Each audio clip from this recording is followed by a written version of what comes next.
Rafi si Police Staff Sergeant. Siya po yung Marson Dolipa, siya po yung may hawak ng baril. At ang kaalitan niya po dito, ayan pong nakahiga na, ay yung si Mr. Angelito Rencio. Nangyari po yan, Idol Rafi, noong August 25, 7 po ng umaga sa May Osmeña Highway, Barangay Pio del Pilar. Naglabas po ng baril si Staff Sergeant Marson Dolipas. Pero alamin natin ang dahilan. Yes okay. po. Nasa linya po. Sige. Nasa... Naka-assign si Sergeant Dolipas sa PCP4 sa Pasay City. And yung nakadapa na rider ay si Angelito Rencio. Okay. Staff Sergeant Marson Dolipas. Sir, magandang hapon, Sarge. Po, sir. Magandang hapon po, sir, Senator. Opo, anong nangyari po doon sa video, Sarge?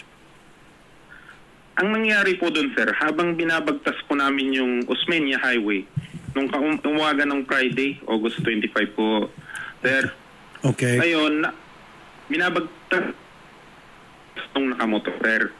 Okay. Napapreno ako, sir, tapos napahinto rin siya. Nakababa yung bintana ko sa may driver side, sir. Okay. Ang sabi ko sa kanya, Kuya, mag-ingat ka naman sa pagmamaneho, munti ka na kitang mabangga, ang sabi ko sa kanya, sir. Okay. Ang sabi niya sa akin, sabi niya sa akin, sir. Din, dumiretso, sir. Okay. So, nagpang-abot kami ulit dun, sir, nung andun ako mailot dun, sir, sa may stoplight sa Osmeña, corner Arnay, sir. Okay. Ngayon, sir, nung andun kami nasa side na yun, sir, sabi ko sa kanya, Sir, huwag ka namang magmura, sabi ko sa kanya. Ang ginawa niya, sir, di siya sumagot, sir. Nag-dirty finger siya, sir, din gamit ang kanang kamay, sir, itinaas niya yung kanang bahagi nung t-shirt niya. Nakita ko sa baywang niya, sa kanang bahagi, yung grip nung pistol, sir. Okay. Na, ang pag-aakala ko nga lang, sir, is bubunot niya, pero tumingin siya sa kwan, sir. Nung time na yun, tumingin na siya sa stoplight, sir. Doon ako nabigyan ng chance, sir, para bumaba sa sasakyan at kunin yung baril niya, isubdue siya, sir. Ngayon, nung sinasubdue ko siya, sir, nakuha ko na yung baril sa kanya. Kung makikita niyo po, sir, nung nasa viral, sir, yung nasa kaliwang kamay ko, sir, is itim na baril yun, sir. Okay. Nasa kaliwang kamay ko, sir. Yung isa naman na silver, sir, baril ko, sir. Yun, yung baril ko po, sir. Kaya ko po inilalayo yung baril ko, sir, at saka yung baril na naagaw ko sa kanya, sir, kasi ayaw ko pong magkagulo ulit. Okay. Baka pagka nakuha niya yung baril ko, sir, or yung baril niya, sir, baka mas lalo pang lalala, sir. Kasi hindi siya sumusunod, sir, hindi siya sumunod, sir, kako sa kanya, sir, na dumapa ka muna, kako sa kanya, sir. Ayaw niya, sir.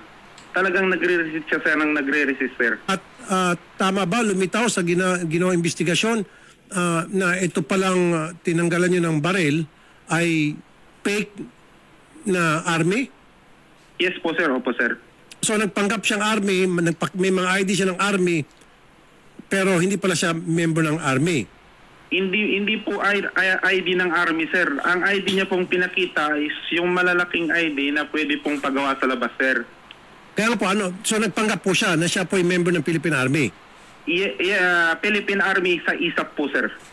Oh. And then, hindi po, fake pala. Nung mag-check po yung PNP, napatunayan na hindi siya member ng ISAP. Yes po, sir. Opo, sir. Oh.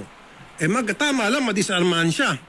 Kasi kung hindi niya nadisarmahan, hindi niyo po nakumplanta to, kumbaga talagang pinagtahi-tahi ni Tadhana na ito'y mabuking na, for all we know, baka mamaya yung kanyang paggagamit ng ID ng ISAP at baril, nagagamit sa katarantaduhan. So, kung ganun palang totoong istorya, then I'm commending you, Sargento. Pero next time, ingat-ingat lang. Opo, sir. Thank you po, sir. Maraming salamat po, Senador. So, yun mga boss, no? Una sa lahat, hihingi ako ng pasensya kasi akala ko kasi ordinaryong away lang na sibilyan na wala naman dalang baril din yung sibilyan. Pero, yung pala ay nagpapanggap na retired army at maangas pa. At buti na nga lang na agapan ni Sir at walang masyadong nangyaring kaguluhan. Kaya lesson learned, talaga dapat bago tayo humusga, kasi nahusga na si Sir na bago pa makapagpaliwanag ng side niya nahusga na siya ng mga netizen at isa na ako doon. Yun lang. Pasensya na Sir, at ito ay aming reaction lang din naman, personal na opinion na reaction na kumbaga dun sa nakitang viral video nga. Pero saludo sa'yo Sir, at nagampanan mo yung trabaho mo, blessing in disguise nga yun, na sabi nga ni Senator Raffy, di ba, na pinagtagpinan ng tadhana na talagang mahuli na, kasi malamang matagal nang nagpapanggap yun na army.